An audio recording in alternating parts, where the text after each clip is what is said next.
Hi, I'm Ann Terabini from LearnHowToQuilt.com, and today I'll be showing you how to put together these spools.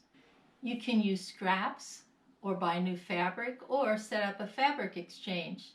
These spools can be made any size for an individual project or a wall hanging or a larger quilt. Today I'll be using different novelty prints to show you how to make these spools. Hope you can join me. You can download a free supply list and the directions for this quilt at learnhowtoquilt.com under the Classes or Pattern tab, or just click on the link below. If you want to make the 9-spool quilt, you'll find yardage amounts on the supply list. You don't have to make your spools like those in the quilt. You can make them any size. This is a good project for using up those scraps. Here's a quick look at making a spool. Grab a piece of fabric. It can be any size, just fabric you want to show off. This is going to be the thread. Cut out a rectangle.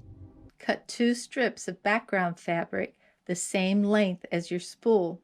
Use a 1/4 inch seam allowance to add these to both sides and then press. Cut strips for the top and end caps. These should be the same width as the thread in the background. Sew to the top and the bottom, and here's your spool.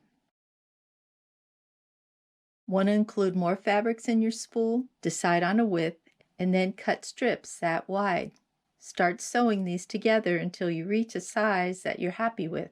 Sew borders on each side and then add the top cap and the bottom cap. Cut all of the strips the same width and height and you'll get a spool that looks something like this. Add borders and then sew on the top cap and the bottom cap. I use quick corners to make these spool caps.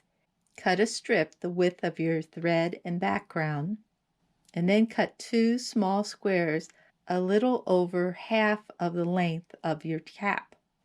Mark the diagonals on each square and then line them up in the top corners and stitch on that drawn line. After stitching, you'll want to press that back. You can trim away these 2 layers of fabric in the back, or some folks like to just cut out this center piece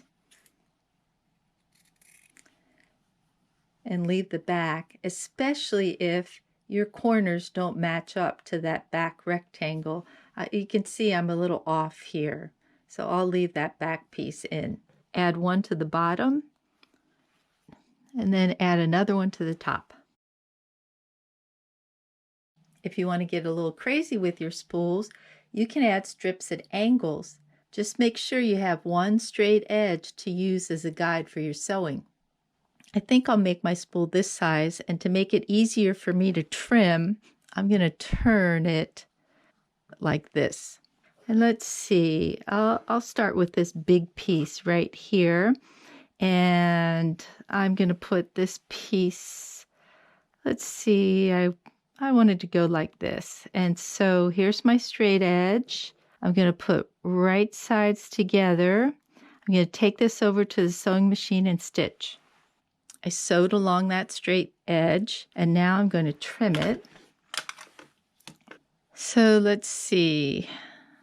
My next piece, I'll add. This isn't straight, so let's turn to this side, and how about if I put this about right here? So I'll turn, put right sides together, and then I'll stitch and press, and I can leave this in there, or I usually like to trim it. It just takes out some of that bulk. I'm ready for my next piece. And I'm going to put right sides together. Actually, this isn't such a straight edge. Well, let's move it down a little. There, that's straight. Take it over and stitch. I stitched this and trimmed. So let's see how big this is. It covers that spool if I want to make it exactly that size, but I think I'll make mine a little bit larger. I'll add one more piece, and I'm ready to trim it down to a rectangle. So I'll cut this 4 inches by 3 inches. I need to add my sides. I trim the sides, Now I'm ready to add these end caps. And here's my completed spool. I think it's much easier to use a foundation to help with fabric placement on a larger block. You can download a copy at learnhowtoquilt.com, or just take an 8.5 by 11 sheet of paper and cut it down the size. A foundation helps me to see where I'm going. I know that I have to cover up this space. Start with the fabric in the center. Take your next fabric. Make sure you've got a straight edge. Let's see, I think I'll like it like that. Put right sides together and stitch. I stitched a 1/4 inch seam, and here I can trim this out, and then pressed.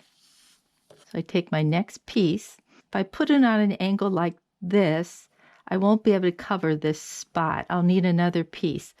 So I really just want to add one more piece. So let's change that up a bit.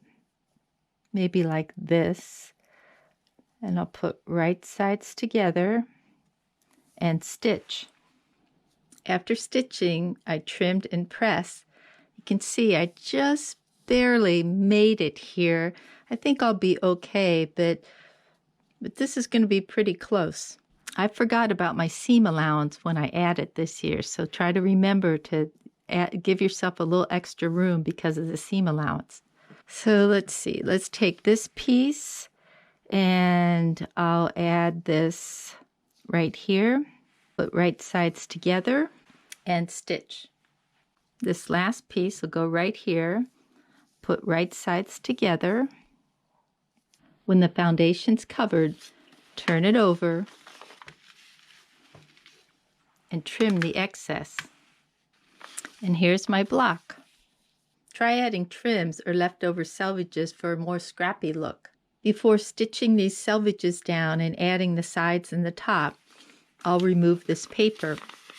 Just put your finger over the stitches and press down to get it started. Next piece will be a little bit easier to peel off. Just continue ripping till all the paper's off. If you get little pieces like this, you can use your fingers or tweezers to remove them. I removed the paper from the back, sewed down those selvages. This one had lots of I Spy objects in it. Now all I have to do is add the sides and put the caps on.